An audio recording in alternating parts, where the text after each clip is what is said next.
So here I've rewritten our problem, and remember we're trying to solve for the coefficients m and b for linear regression for an arbitrary data set.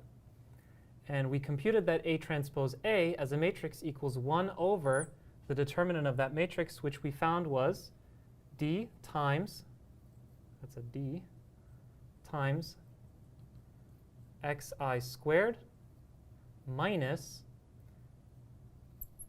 let's use the indices I and j here, xi times xj. So this is 1 over the determinant times our matrix, which was, to not conflate these indices, let's call these indices k. This was, I believe, D here for the inverse.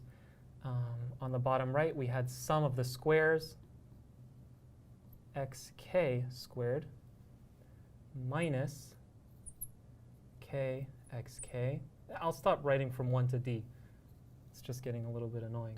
Minus sum k xk. But I'll always write the subscript that we're summing over. So this is A transpose A inverse. Now A transpose Y, well, I can't remember if I wrote it, but if you remember what A transpose looks like, oh, we computed A transpose Y. Yeah, now I remember. But the thing is that we'll have to be careful about indices, because I believe we used the indices I there as well. And we've already used I, we've already used J, we've already used K, so let me call them L. So this was sum XL, YL. L goes from 1 to D.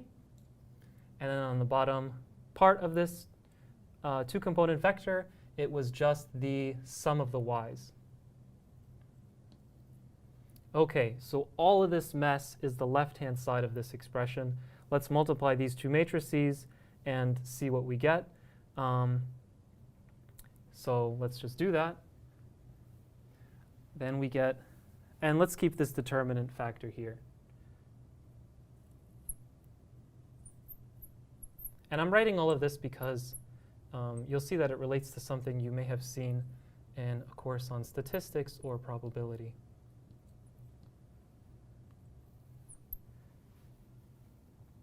So then we multiply D by this, and we multiply this by this. I'm just going to do this all out. D times this sum over, it's just L, one index, XL, YL, minus this expression. There's two sums here now, K and L, XK, YL. That's the first component of this vector. And the second component is this times this. Now we have a bunch of stuff going on here. Plus this times this. So let me write the plus on the left.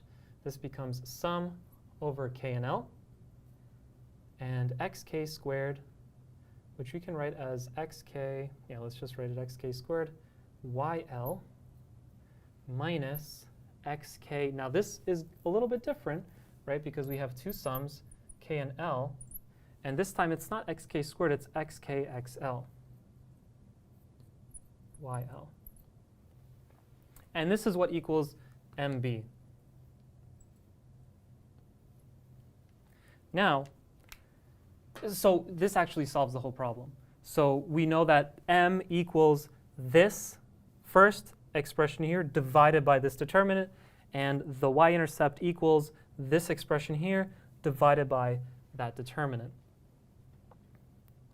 Now, does it equal anything familiar? If we look at M itself, and we divide the numerator and the denominator by D, we get that M equals sum over L, XL, YL, minus 1 over D, sum K and L, XK, YL, divided by XI squared minus ij xi xj. Now, each of these expressions actually show up in statistics quite often, and they're actually given special names. We call let's do the denominator first, since this one's only involves a single data set. This is called the variance of the data set x, where x vector equals x1 through xd, and it's also written as var of x. And this just equals, by definition, the sum of the xi squares minus xij, xj. So that's what the variance is, by definition. And the covariance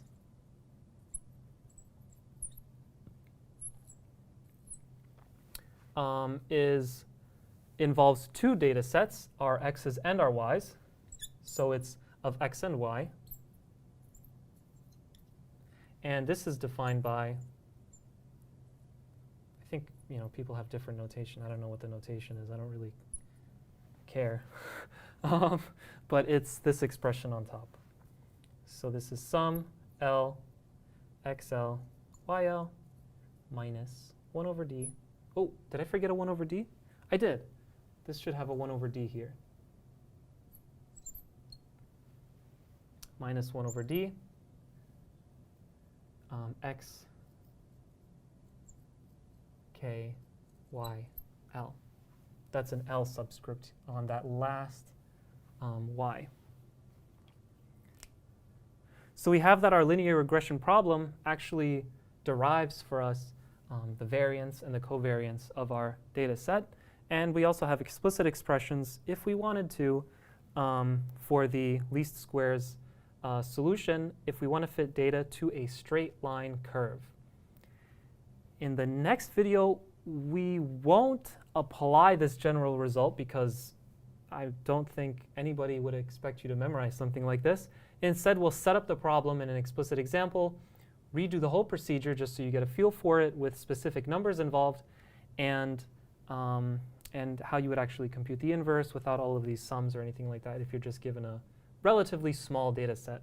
If you're given relatively large data sets, then you might want to go through this approach, or you might have to program something that does it for you.